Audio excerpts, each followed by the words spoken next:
Old School Bodybuilding Clothing Company. If leg day was yesterday and now you're wondering why toilets are so damn low, you are definitely old school. If you're the only athlete at your gym that knows there's a contest today and it's to see who trains the hardest, you are old school. OSBBC.com for the hardest training athletes.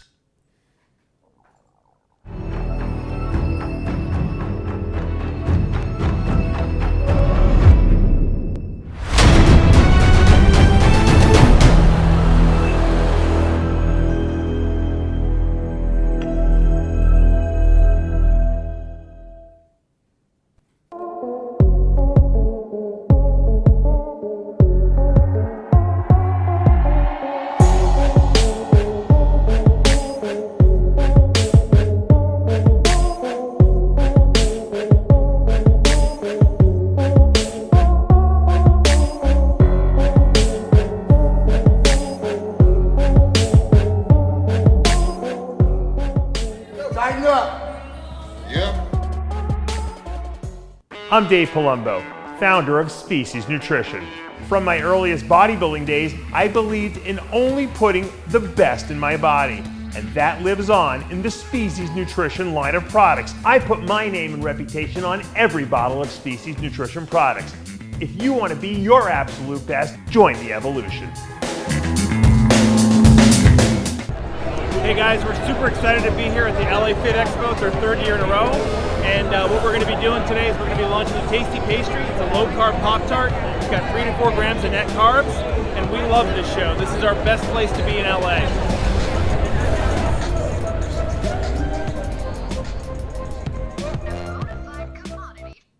Hey, this is the Game Triple H from the WWE. You're watching RxMuscle.com, the truth in bodybuilding.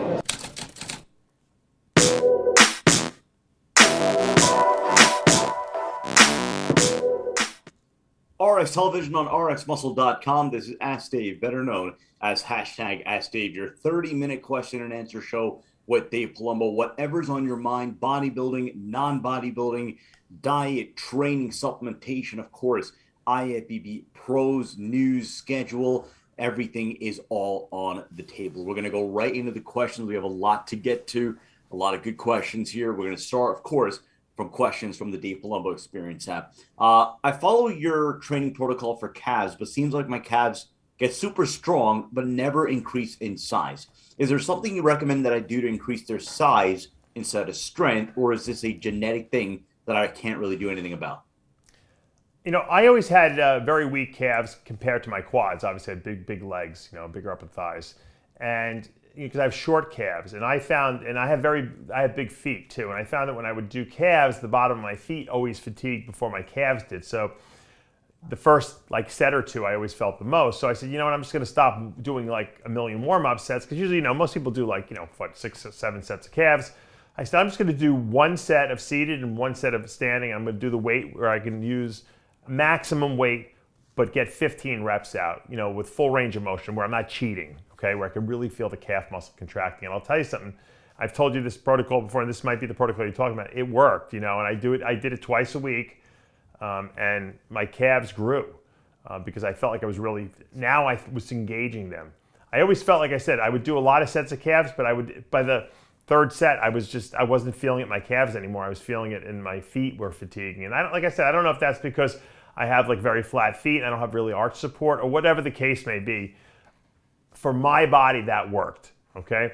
Not only did it get stronger, I got more calf size as well.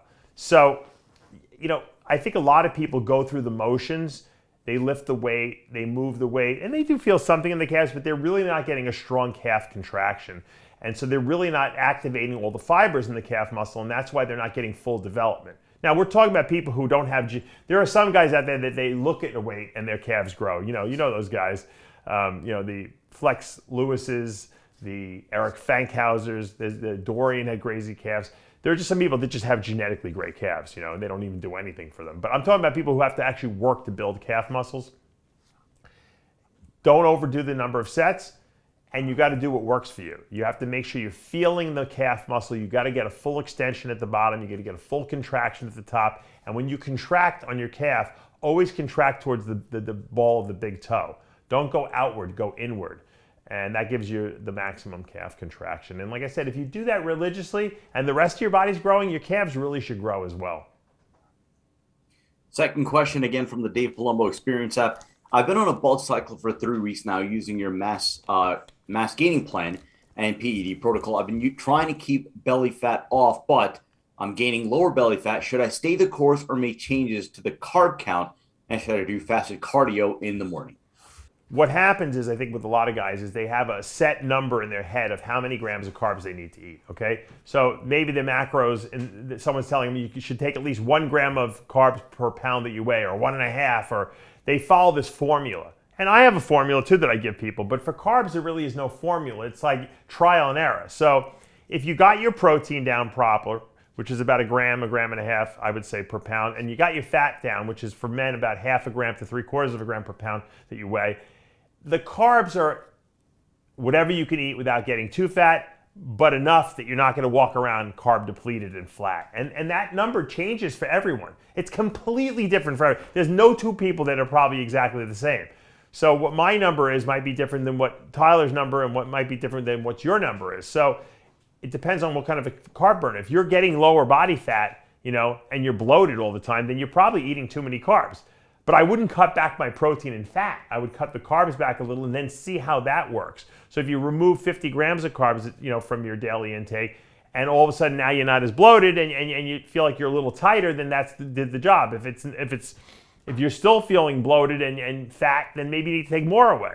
So it really depends on, like I said, a trial and error process. I usually start people off on about 1 gram per what they weigh. So if they're 250 pounds, I'll start them on 250 grams of carbs per day, and then I'll up it or lower it depending on how their body responds.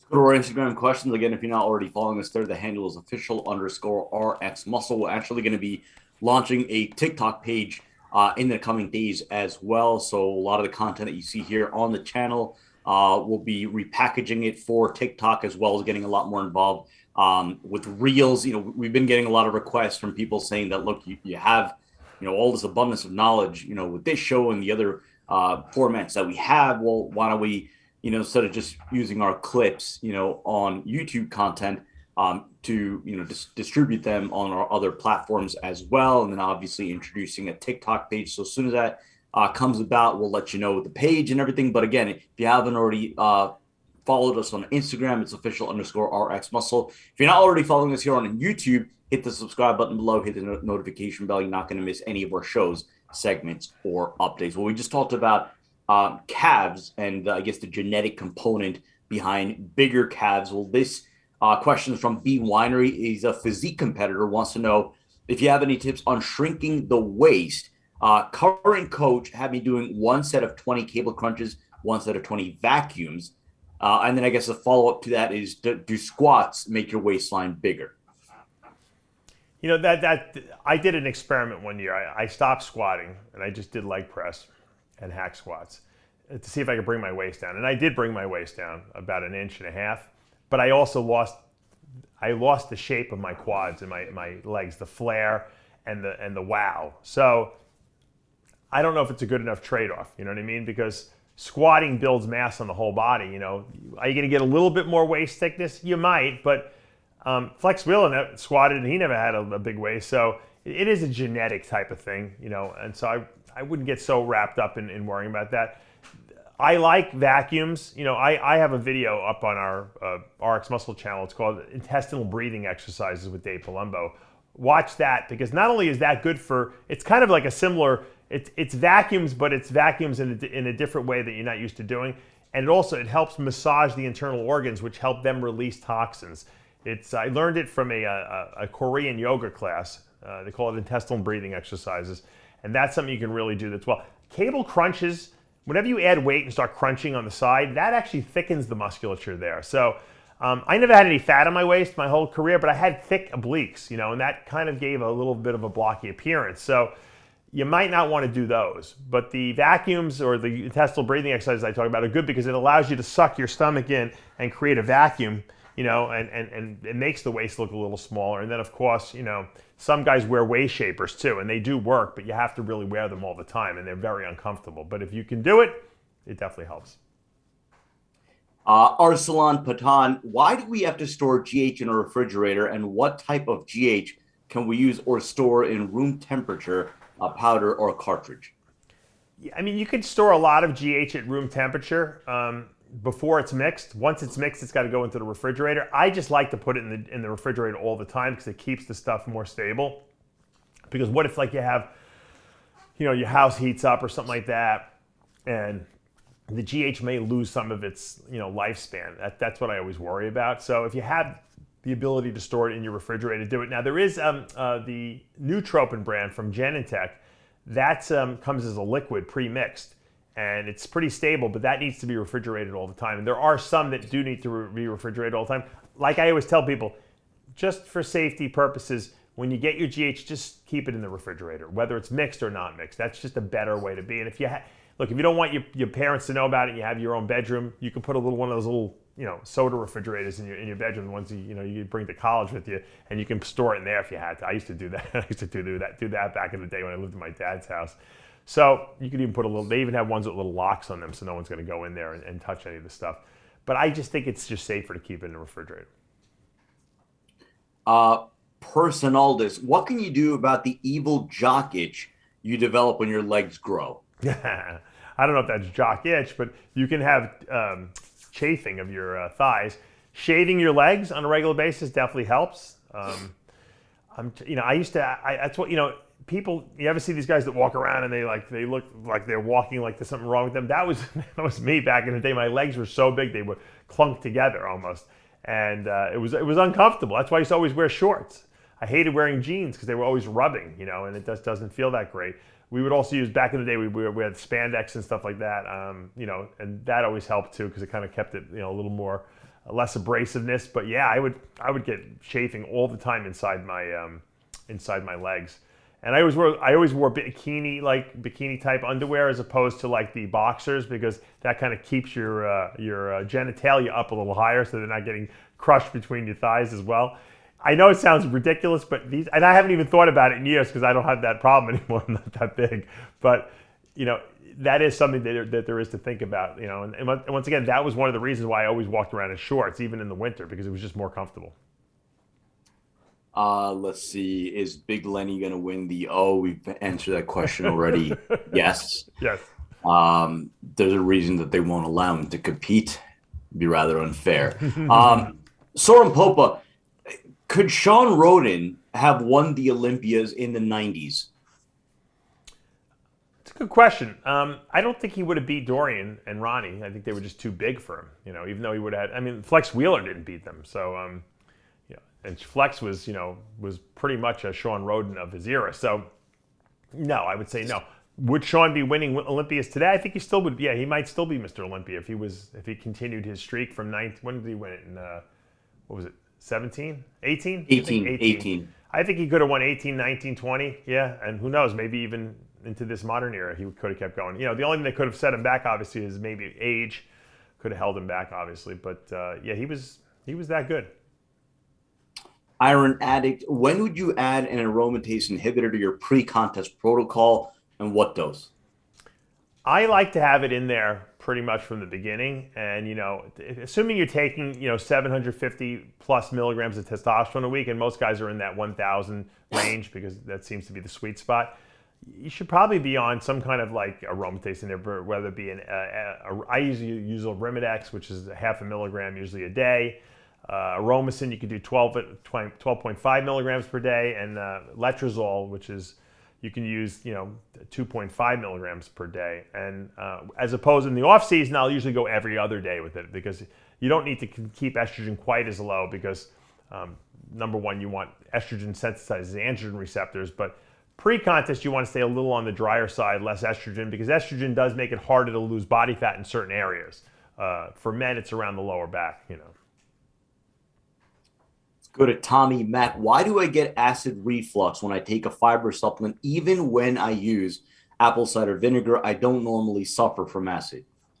You know what? I'd never heard of anyone telling me they get acid reflux when they're using a fiber supplement, but it's possible. I mean, I don't know. I mean, what I would recommend doing is if you're using my Fiberlize, I would recommend, and I don't know if he is or not, I would recommend doing it on an empty stomach maybe, because sometimes if you have a lot of food in your stomach and then you take a fiber on top of that, it's like just too much, because it bulks, there's too much in your stomach and it could come up, back up, kick back up. So what I would recommend you do is I usually do it like in the middle of the day sometime when I'm not eating, and then I'll do it right before bed.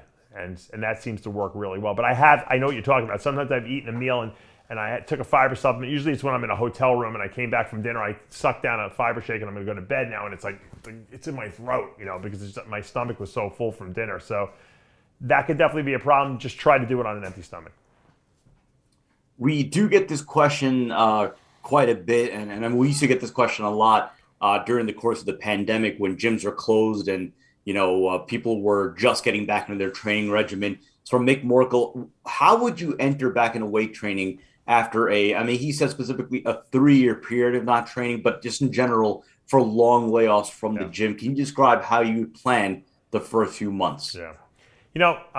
I have some personal experience with that, unfortunately, because I had to, I love the gym and I very rarely stay out of the gym. But when I got my shoulders replaced a couple of years back, the doctor said, I don't want you going anywhere near a gym. Because he said, I know you will do something to damage the shoulder. Because even legs, if you hold on too tight, you can pull a tendon or something like that. Because so I didn't go to the gym for 12 weeks. At the behest of the doctor, and I was so petrified that the replacements wouldn't be good if I didn't listen to them. That I listened actually. And when I went back to the gym, I just started light. I started with machines first. Because I really didn't feel I could stabilize the weight yet, and I just went light and I just went through the movements. I squeezed a lot and I didn't worry about how heavy the weight was. And you know what? I felt great just to go back to the gym and actually feel my muscles working again. And then every week I would add a little bit more weight and try a little, something a little more. If I felt like it was too much, I just cut it back. And it took me about a month to get back to feeling like my old self. I still didn't put the size back on in a month that I had, but I actually felt good in the gym and I wasn't getting super sore.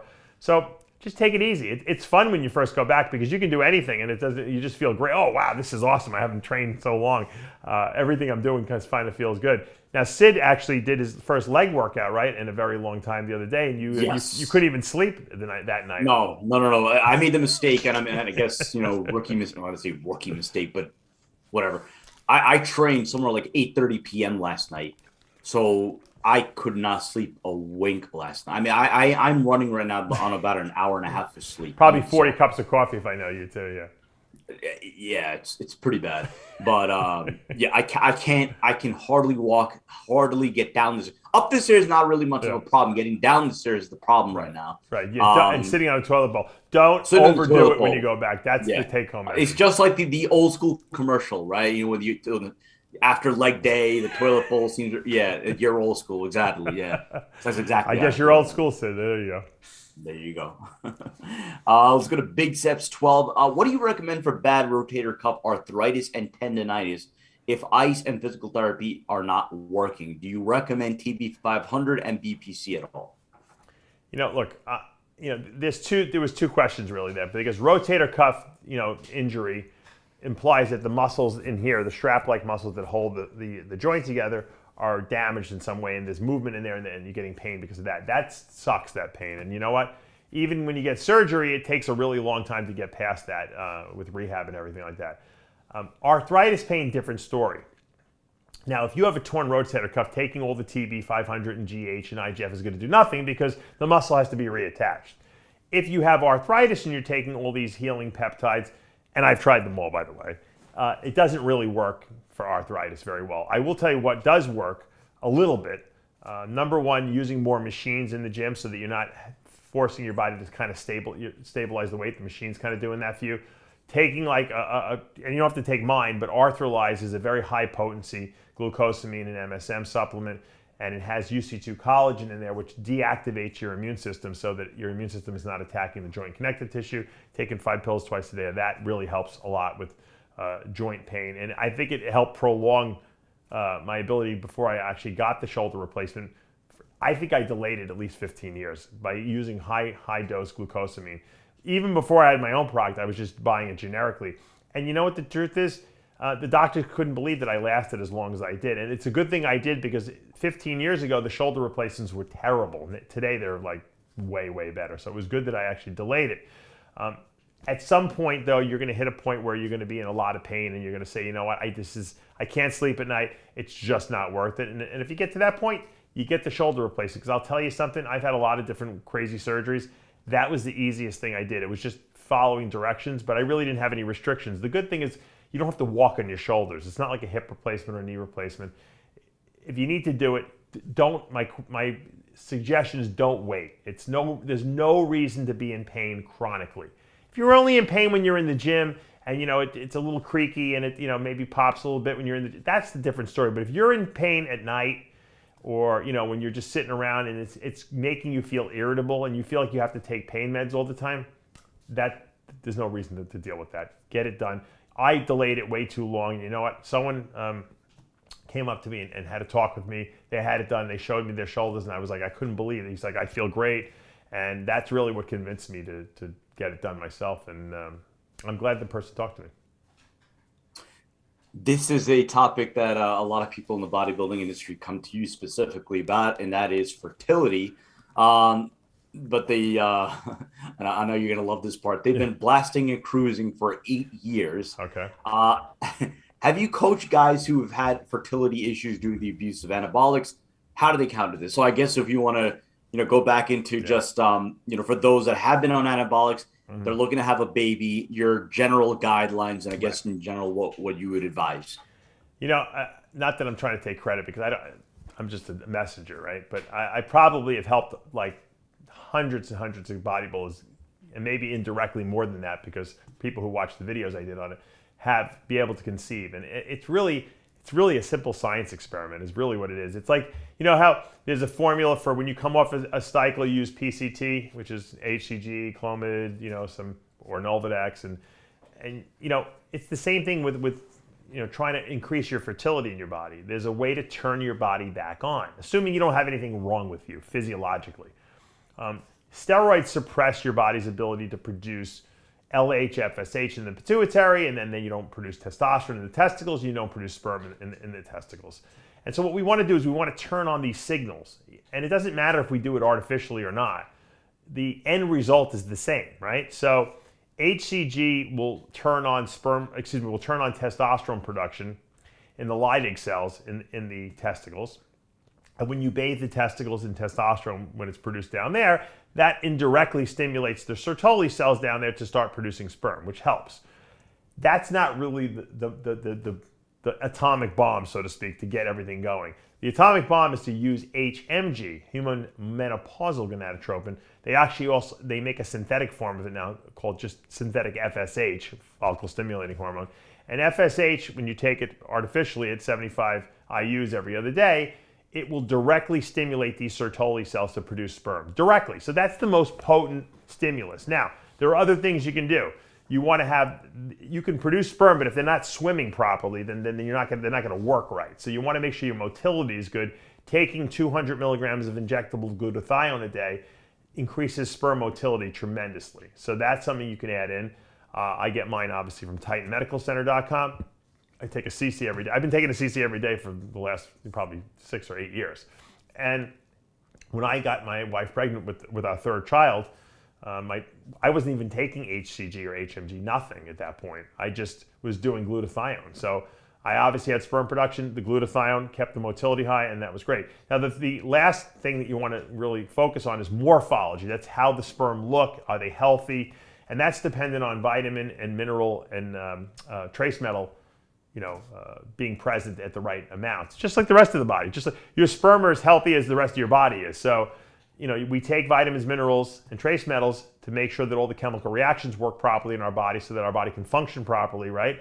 Synthesize protein, metabolize fat, that kind of stuff. Well, the sperm cells need the same nutrients. So taking a very high quality multivitamin, using something like my V-mineralized product, is going to help sperm morphology tremendously. Now, if you want the whole protocol written out, I have it. You can just email me at huge285@AOL.com. I'm happy to send it out for free to people.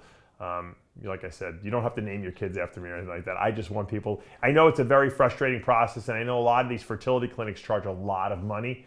So if we can kind of short circuit that, save you guys some money and get things turned on, because there's nothing more frustrating than, you know, two people trying to conceive and have a child, and it's not working. It causes friction in the relationship, and this one blames that one, and that one blames this one, and you know, it doesn't become a fun situation. So reach out to me or follow this protocol, and I promise it'll work. Oh, and you can't take steroids or hormone replacement while you're doing this protocol. No matter what anyone else says, can it work with that? Possibly, but if you want to maximize your chances and not have to wait a very long time, do not take any other drugs with this protocol. It's huge 285 at AOL.com. Yes. What did I say? Did I say the wrong thing? No, you just said contact me. Oh. So. I figured if I didn't get my email out, I wouldn't get quite as many contacts, but no. Everyone has my email. Take a couple of more questions. From Kino Gesto. So we earlier had a question about, you know, Shawn Rhoden and would he win Olympias in the 90s. Well, this one is about the Masters Olympia. And if the Masters Olympia were to come back, it is scheduled or is the thought right now? I think they say it's coming in 2023. 23, that's right. Can Lee Priest win the Masters Olympia? Now, before you answer that, let's just consider if we were to have a short list, right? Who would be in it? You Lee Priest. Yeah. Let's say Dexter Jackson. No. Johnny O. Jackson, maybe. Yeah, I mean, there's a lot of guys. I don't know. Right. First of all, is it going to be 50 and over, or is it going to be 45 and over? Is it going to be 40 and over? That's the question we need to hear answered. And that's going to give people a better, you know, guesstimate as to who potentially could win it. Look at Kamal. He's 51. Yeah. He almost won a pro show in the open category. I mean, who's going to beat him? Against a guy who was top 6 at the Olympia 2 years ago. Unbelievable. I mean, there's a lot of guys out there that I think people are not even thinking about in their head, who when they see, hey, that guy is, you know, like I said, I think it should be 50 and over. It used to be 40 and over when Louis made the comeback, and there's a great documentary about Louis. I think it's called Stand Tall or something like that. Someone sent me a link to it the other day. I just rewatched it. I hadn't seen it in a long time, and it's really good about when Louis made the comeback, you know, to try to win the Masters Olympia, and then Robbie Robinson came out of nowhere and won it. But you know, that was 40 and over, but that was many, many, many years ago. That was the 90s. Guys today are better, you know, and into older age. So I think it should be 50 and over. And in that category, I don't even know if Lee wants to compete, but he certainly would be someone who would be exciting to see on stage. I don't know who else is out there. I would absolutely probably say Kamal would definitely do it, because he's already, you know, he's still competing nowadays, and he looks great. Who else would come out of retirement maybe? I don't know if Dexter would come out. I think Dexter did enough. I don't think he has anything to prove anymore, unless the prize money was absolutely insane. I don't think we were going to see Dexter Jackson. I just remember Dexter when when he surprised us last year at the Olympia, our final wrap-up videos, and he must have repeated the phrase like 3-4 times. I'm done. Yes. I'm done. Yeah, I'm done. not coming back. I'm not coming back in classic physique. Stop asking me. I'm done. Yeah, I don't blame him. He has nothing to prove. He's the best of the best. You know, there's no one better than him at this point. He has more wins than everyone. He should just sail off into the sunset. But there's a lot of guys that have unfinished business, and we might see them come back. And you know, you never know. I would love to see a 60 and over category with, like, you know, guys like Vince Taylor in there, you know, and some of those. Well, guys. you know how this is all going to go. You're going to have your first year, and you're going to have your initial crop, and then you're going to have those that are going to see what took place in the first edition. They're going to be like, then the juices start to flow, and that's where people start to come out of the woodworks. The same thing happened in classic physique, and the same thing is going to happen in the Masters Olympia. Watch. But again, I think that I think that Kamal Elgargi is going to be a tough guy to beat in that. Yeah. Last one, and so he phrased this very plainly. I'll just kind of ask you to maybe give a philosophical answer about this, because I think there are going to be a lot of people watching the show, or in general, you know, who are doing the right things. They're training, they're eating, but they're just not growing. And I mean, to his specific question is that he's just not building muscle. He's eating, he's training. Specifically, he says that he's losing motivation. I think that's something a lot of people can relate to. Yeah. What would you advise someone that, you know what, they're doing the right things right now, but it's not showing for them. They're just not, maybe realizing, the gains they thought they would have realized at this point, and then they're, starting to lose motivation. What do you generally advise them? People who lose motivation, who don't see good results, there's something usually wrong. Assuming that they're training good, which is not always a good assumption to make, and assuming they're eating enough food and they're getting enough rest. A lot of people out there are using fake drugs. And I hate to say it, but I've had to say it more than once this year to a competitor that I was dieting for a show. I had to call them up and say, you know what? I don't want to insult you, but you look natural to me. You do not look like you are on what you're supposed to be on. And you know what? I said, did you test your gear with the Roy test kits that I have on my DavePalumbo.com website? And he's like, no, I never got around to it, but I know the stuff is good. I said, just do me a favor, test it. And you know what? He tested it, and all his stuff was fake. It was unbelievable. Everything was fake. And he was so upset because he had wasted so much time and money. And you know what? He went back on a small cycle. He got from someplace else. I didn't even know. I think he even got some hormone replacement or something like that. And his body exploded with growth. It was like so obvious that what he was using was no good. The reason I mention that is because there are a lot of people out there who are not making the improvements they should be making, given the fact that they're taking, steroids, they're training, they're eating. Sometimes the variable, is the fact that they're using fake gear a lot of times. And sometimes the fact is I've seen a lot of guys who think they train well, and I have them send me videos, and their training is not good. They're not using full range of motion. They're doing partial reps. They're not lifting heavy enough weights. Their form is not good. So there's a lot of places things can go wrong. If you're not making the improvements and the gains that you expect to make, then you're doing something wrong. Okay, now it might be something you're not even aware of. Like you said, it could be fake gear, but it might be that you're not training well in the gym, or it might be that you think you're eating well, but you're really not getting enough protein. You're missing meals here and there. So you really have to take a hard look at what you're doing. And I do that for all my clients. When they come to me and they say, I haven't been growing, I don't know what to do, I'm hiring you. Tell me what I'm doing wrong. And then, I go through everything that they're doing, and I always find something that's not right. Same thing with dieting. People not losing, I have these women, they're not losing weight. I don't know what's wrong. And then I sit down and we go over everything they're putting in their body, and they're using condiments that have a ton of sugar in them. They didn't even know it. Well, they didn't know it because they didn't read the ingredient list, but they weren't aware of it evidently, and they were using a lot of it. And, we fix the problems, and usually everything is good after that. So you have to really be Sherlock Holmes to really look at all the variables and see what's not working and what's not right. That's going to do for this episode of Ask Dave. For those of you waiting on after hours, we are just working on some things on the back end. If YouTube could allow us to fully monetize the video, we will set it live. I promise you the episode will be worth the wait. It's one of the longer episodes that we have done.